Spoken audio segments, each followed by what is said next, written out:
नमस्कार मित्रांनो, एड लागलं प्रेमाचं या मालिकेच्या आजच्या भागामध्ये आपण बघणार आहोत.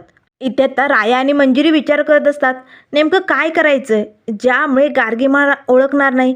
काय करू मी? त्यावर लगेच आता राया म्हणू लागतो, मिस बाहेर मी विदूषकाचं रूप घेऊ का? तेव्हा मंजिरी म्हणू लागते, विदूषक?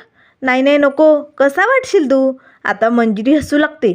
त्यावर लगेच राया म्हणू लागतो, मग मिस बाहेर काय करावं सुचत नाहीये, हसतेस काय तू? त्यावर मंजिरी म्हणू लागते, तू एक काम करतो का? तू तो वासुदेव बनून येतो का? त्यावर राया म्हणू लागतो, नाही मिस बाहेर वासुदेवाचे कपडे पांढरे असतात ना, मग गार्गी मला बघून आणखीन घाबरेल. त्यावर मंजिरी म्हणू लागते, हो मग आता काय करायचंय? दोघे विचार करत असतात. त्याच वेळेस राया मात्र डोक्याला हात लावतो. मिस बाहेर मला ना काही सुचत नाहीये बाबा, आता काय करावं, कसं गार्गीसमोर जावं काहीच कळत नाही. तेवढ्यात आता मंजिरीच्या डोक्यात मात्र भन्नाट कल्पना आलेली असते. मंजिरी पटकन चुटकी वाजवत रायाला म्हणू लागते, राया. त्याच वेळेस राया म्हणू लागतो, मिस्टर बोल ना, काय आठवलं? त्यावर मंजिरी म्हणू लागते, राया बन तू जर माझा या मिस फायरचा पहिला राया झाला तर मग गार्गी तुला ओळखणारच नाही. तेव्हा लगेच आता राया म्हणू लागतो, अगदी बरोबर मिस फायर, हो राया. विजेची तार, पेटता अंगार आणि रायाचा वार कधी बी खाली जात नाही. त्यावर मंजिरी म्हणू लागते, बघितलं रायाचा आवाजही बदलला की. अरे खूप दिवसांनी आता हा रायाचा डायलॉग ऐकून ना खूप बरं वाटलं रे. तू ना पटकन कपडे बदलून घे, चल चल राया बन लवकर. त्यावर लगेच राया म्हणू लागतो, मिस फायर लगेच कपडे बदलायचेत? अगं पण रायाचे कपडे इथे कुठे? त्यावर मंजिरी म्हणू लागते, असतील ना कपाटात, मग थांब मी आणते. आता मंजिरी पटकन रायाचा शर्ट वगैरे घेऊन येते. त्याच वेळेस ती रायाला आग्रह करू लागते, चल बदल पटकन रायाचा लुक करून घे, चल बरं आपल्याकडे वेळ नाही आहे. त्यावर राया म्हणू लागतो, मिस फायर मी बदलेल ग, पण तू इथे असताना कसं? नाही तुला माहिती आहे ना तुझा रायाला असतो, त्यामुळे तू जा की इकडनं. त्यावर मंजिरी लागते, राया अरे मी तुझी बायको झाली ना आता, तरी एवढा लाजतो?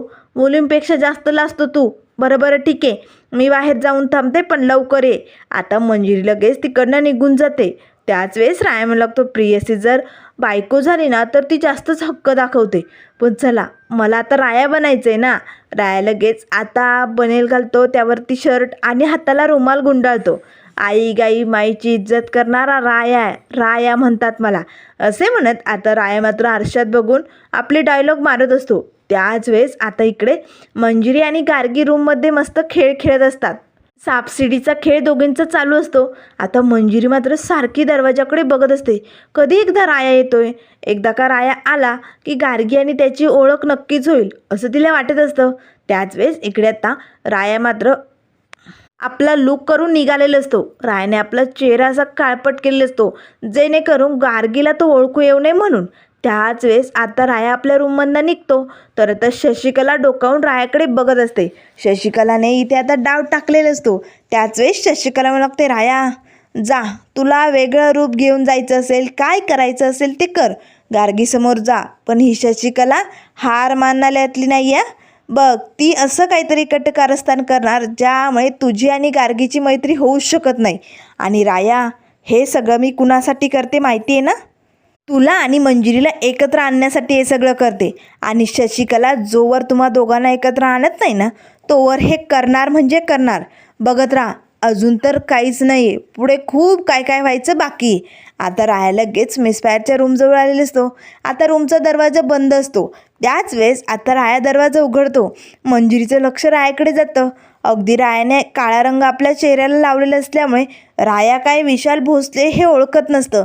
मंजिरी खूपच खुश होते. मंजिरी आता गार्गीकडे बघू लागते. गार्गी मात्र खेळाच्या नादातच असते.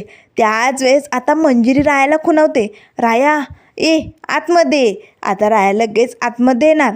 तेच आता वरनं पाण्याची बादली रायाच्या अंगावरती पडलेली असते. त्या बादलीतलं पाणी आता सगळं रायाच्या अंगावरती सांडलेलं असतं. त्यामुळे रायानं जो चेहऱ्याला काळा रंग लावलेला असतो ना तो सगळा धुवून गेलेला असतो. इकडनं शशिकलाला मात्र खूपच हसायला येतं.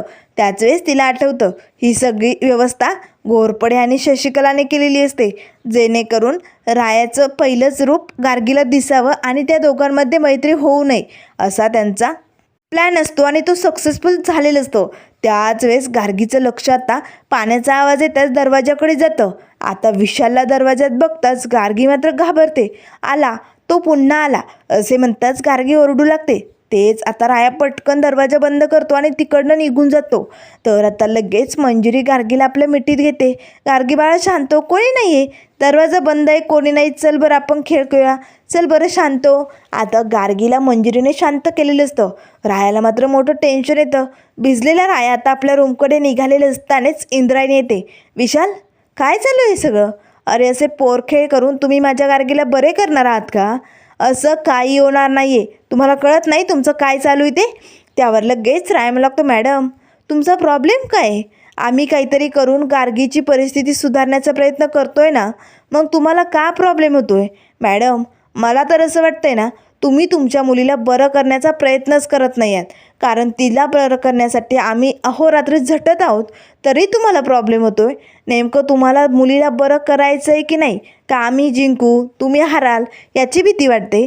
त्यावर लगेच इंद्रायणी म्हणू लागते, विशाल अशाने माझी गार्गी बरी होऊ शकत नाही. त्यावर लगेच राय म्हणू लागतो, मॅडम माझ्या बायकोने मिसफायरने शब्द दिला आहे ना, मग माझी मिसफायर जे बोलते ना ते करून दाखवते. बघास तुमची गार्गी लवकरात लवकर बरी होणार आहे, हा शब्द आहे माझ्या मिसफायरचा. असे म्हणताच राया तिकडनं निघून जातो. त्याच वेळेस इंद्रायणी आता रूमकडे निघालेली असते. तेव्हा पाठीमागनं शशिकला येते. आली ही घाऱ्या डोळ्याची मांजर मध्ये आली. जरा राया मंजिरी एकत्र येतात कुठे नाही तर लगेच मध्ये मध्ये ट्याव करत असते. हिला मला इकडनं लवकरात लवकर बाहेर काढायचे आणि त्यासाठी आता मी खूप मोठा डाव आखणार आहे, जो या इंद्रायणीला माहितीसुद्धा पडणार नाही. त्यामुळे तिची ती पोरगी आणि ती माझ्या राया आणि मंजिरीच्या आयुष्यातनं कायमचे दूर जातील आणि मग मला बघायला भेटेल माझ्या मंजिरीचा सुखी संसार. त्यासाठी शशिकला कुठल्याही हद्दापर्यंत जाऊ शकते आणि आता शशिकला मोठा डाव आखणार आहे. तो बघत राहशील इंद्रायणी तू. त्याच वेळेस पाठीमागनं घोरपड येतो. घोरपडेने खूप मोठा बॉक्स आणलेला असतो. तेव्हा लगेच शशिकला म्हणू लागते, आलं माझं पार्सल. त्यावर जय म्हणू लागतो, शशिकला किती जड आहे, काय आणलं यात? त्यावर शशिकला म्हणू लागते, कळेल, सगळं काही कळेल घोरपडे. आता यातला एक एक बॉक्स आपल्याला चाळीतल्या प्रत्येक माणसाला वाटायचा आहे आणि हो त्यानंतर मात्र मोठा धमाका होणार आहे. तेव्हा जय लागतो, शशिकला तू जे काही करते ते कर, पण या सगळ्यामुळे मला मार तर भेटणार नाही ना? नाही म्हणजे मागच्या वेळेस तुझं ऐकलं आणि मग मार खावा लागला म्हणून विचारतोय. त्यावर शशिकला म्हणू लागते, नाही जय, तू तुझं काम चांगल्या पद्धतीने करतोय ना, तर तुला मार खावा लागणार नाही आहे. उलट तुझं नाव होणार आहे, जयचं नाव निघणार आहे. आता आपल्याला एकच काम करायचं आहे, मी जे सांगते ते करायचं आहे. त्यानंतर बघ त्या इंद्रायणीची कशी वाट लागते आणि ही इंद्रायणी नाही तिच्या पोरीला घेऊन पळाली ना तर नावाची शशिकला नाही. बघ आपल्याला तिला राया मंजिरीच्या आयुष्यातनं कायमचं घालवायचं आहे. हे काम झालंच पाहिजे जय घोरपडे, असं आता शशिकलाने ठरवलेलं असतं. तर त्यानंतर इंद्रायणी आता आपल्या रूममध्ये आलेली असते. तर आता मंजिरी स्वयंपाक करत असते, पण गार्गीने मात्र संपूर्ण भांडी खेळायला घेतलेली असतात. तेव्हा मंजिरी म्हणू लागते, गार्गी एवढी भांडी घेतलीत पण मला लागली तर देशील ना? त्यावर गार्गी म्हणू लागते, हो आंटी देईल की. त्याच वेळेस आता इंद्रायणीला फोन येतो. ती आता फोनवरती बोलत असते. तिथेच दरवाजात उभी असते. तेवढ्यात शशिकला येते आणि जोरदार दिशी इंद्रायणीला धक्का मारून मुद्दामून पुढे जाते. त्याच वेळेस इंद्रायणी म्हणू लागते, काय गे डोळे झाकून चालतेस का तू? त्यावर शशिकला म्हणू लागते, चालता येतं? डोळे झाकून माणसाला चालता येतं का? सॉरी या. आता शशिकला आपला खांदा चोळू लागते, सॉरी तुला लागलं असेल ना, पण काय करणार, ही बाई दुसऱ्यांच्या मध्येच येत असते, तिला सवय असे ना मध्ये यायची. त्यावर इंद्रायणी म्हणू लागते, बास शशिकला तू कुणाशी पंगा घेते हे विसरू नको. इंद्रायणी म्हणतात मला, माझ्याशी पंगा तुला झेपणार नाही, लक्षात ठेव. त्यावर शशिकला घाबरते. अरे बापरे, दम दिला मला, मी खूप घाबरले. पण इंद्रायणी चले, तुझ्यासारख्या बायकांना मी घाबरत नाही. तुझं काय घेऊन खाल्लंय मी तुला घाबरायला? अजिबात घाबरणार नाही. उलट मी आता असा डाव टाकणार आहे ना ज्याचा विचार तू कधी केला बी नसेल. बघ मग तू माझ्या जाळ्यात नाही अडकली ना तर नावाची शशिकला नाही. आता मात्र इंद्रायणीला धक्का बसतो. ही बाई असं का बोलते? काय डाव टाकणार असेल ही बाई? त्याच वेळेस शशिकला आतमध्ये जाते. आई ग खूप कंबर दुखते, पडले असते ना मी, किती भांडी किती पसारा केलाय घरात. त्याच वेळेस आता गार्गी असू लागते, बरं झालं ही शवाली आंटी पडणार होती ते. त्याच वेळेस मंजिरी लागते, गार्गी मोठ्या माणसांशी असं बोलायचं नाही, सांगितलं ना मग नीट बोलायचं. तेव्हा लगेच शशिकला म्हणू लागते, रे बापरे भातुकलीचा खेळ मांडलाय का? त्यावर गार्गी म्हणू लागते, हो तुला खेळायचं आहे माझ्याबरोबर, तेव्हा शशिकला मग ते चालेल ना, मी पण खेळते. आता शशिकला गार्गीबरोबर भांडीकुंडीचा खेळ खेळू लागते. आता इंद्राणीला मात्र धक्का बसतो. ज्या गार्गीचा या शशिकलाला एवढा राग येतो, आज तिच्याबरोबर ही चक्क एवढं प्रेमाने गोड गोड का बोलते, एवढं खेळते का? नाही नाही नाही, नक्कीच काहीतरी डावे. शशिकला बोलली तसं ती करूनही दाखवू शकते. या शशिकलाचा काही भरोसा नाही. आज नक्कीच काहीतरी करायचं हिने ठरवलंय. पण इंद्रायणी, मी पण तुझ्यावर लक्ष देऊ नसेल शशिकला. तुझा डाव तू कधीही साध्य करू शकत नाही, असे आता इंद्रायणी म्हणू लागते. त्याच वेळेस आता गार्गी मात्र जोरजोरात भांडी वाजवत असते. तेव्हा शशिकला म्हणू लागते, बास बास, अगं भांडी फोडणारीस का? अगं किती वाजवते? जर तुला एवढीच वाजवायची असेल ना, तर मंदिरात चल माझ्याबरोबर. तिकडे घंटा असते, खूप वेगवेगळे वाद्य असतात. तिथे जाऊन ना ते वाजवत बैस. म्हणजे कसं, तुला वेगवेगळे आवाज ऐकायला भेटतील. त्यावर गार्गी म्हणू लागते, चालेल, पण आंटी येत असेल तरच मी मंदिरात येणार. आंटी, येशील तू? त्यावर लगेच आता मंजिरी म्हणू लागते, मी? त्यावर शशिकला म्हणू लागते, येईल की. तुझ्या आंटीला तर मंदिरात खूप आवडतं, त्यामुळे आपण मंदिरात जाणार म्हणजे जाणार. त्याच वेळेस मंजिरी म्हणू लागते, चालेल. गार्गीला आनंद होत असेल तर मंदिरात यायला मी तयार आहे.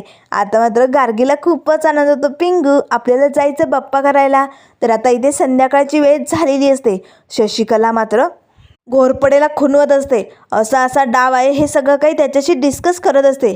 त्याच वेळेस इंद्रायणीचं लक्ष मात्र आता सारखं या शशिकलावरती असतं. नक्कीच ही शशिकला आज काहीतरी घोळ करणार आहे, याची भीती आता इंद्रायणीच्या मनात बसलेली असते. त्याच वेळेस आता संध्याकाळी मात्र इथे चाळीमध्ये मस्त एक कार्यक्रम असतो. देवाची पूजा चालू असते, आरती असते. सगळ्या बायका नटून तटून आलेल्या असतात.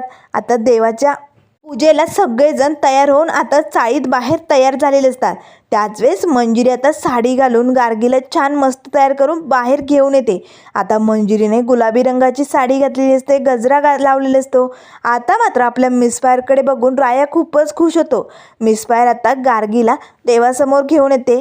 गार्गी, आपल्याला आता बाप्पा करायचा आहे. दोघीजणी आता देवासमोर हात जोडून बसलेले असतात. त्याच वेळेस रायाचं लक्ष आपल्या मिस फायरकडे येतं. वा मिस फायर, काय भारी दिसायला ना तू. असं वाटतंय आज पंढरपुराचा चंद्र साक्षात नाशिकमध्ये अवतरलाय. वा मिस फायर, काय तुझं हे रूप, तुझं हे हसणं, तुझं हे बोलणं, खरंच यात माणूस भुलून जातं ग मिस फायर. तू किती भारी दिसतेस ना. आणि आज रायाचं नशीब भारी, तू या रायाच्या समोर आहे. राया तिला बघू शकतो. खरंच मिस फायर, कधी एकदा तुझ्या जवळ येतोय असं झालंय. आता राया मात्र खांबापासनं डोकावून मिस फायरला बघत असतो. त्याच वेळेस आता त्याचं लक्ष गार्गीकडे जातं. निरागस गार्गी आता फूल घेऊन आपल्या डोक्याला लावत असते. फुलांच्या पाकळ्या मंजिरीच्या अंगावरती फेकत असते. त्याच वेळेस राय म्हणू लागतो, किती निरागस आहे ना गार्गी. खरंच गार्गीच्या आयुष्यात जे काही घडलं त्यानंतर गार्गीची अशी अवस्था झाली. पण लवकरात लवकर गार्गीला आम्हाला पहिल्यासारखं बरं करायचं आहे, आणि त्यासाठी काय बी करावं लागलं तरी चालेल. आता लगेच तेवढ्यात इंद्रायणी विशालजवळ येते आणि म्हणू लागते, विशाल. रायाचं मात्र लक्ष नसतं, तो एकटक मिस फायरकडे बघत असतो. त्याच वेळेस इंद्रायणी म्हणू लागते, विशाल लक्ष कुठे आहे तुझं? तेव्हा लगेच राय म्हणू लागतो, बोला ना मॅडम, काय झालं? त्यावर इंद्रायणी म्हणू लागते, हे बघ विशाल, इथे नीट लक्ष ठेव. नक्कीच आज काहीतरी इथे मोठा डाव साधला जाणार आहे. त्यामुळे जे काही असेल ना ते नीट बारीक लक्ष ठेवूनच झालं पाहिजे. त्यावर राय म्हणू लागतो, मॅडम तुम्ही टेन्शन नका घेऊ. अहो ही सगळी चाळीतली लोकं, इथली लोकं कुणाच्याही जीवाला काही धोका करणार नाही हो. तुम्ही कशाला टेन्शन घेताय?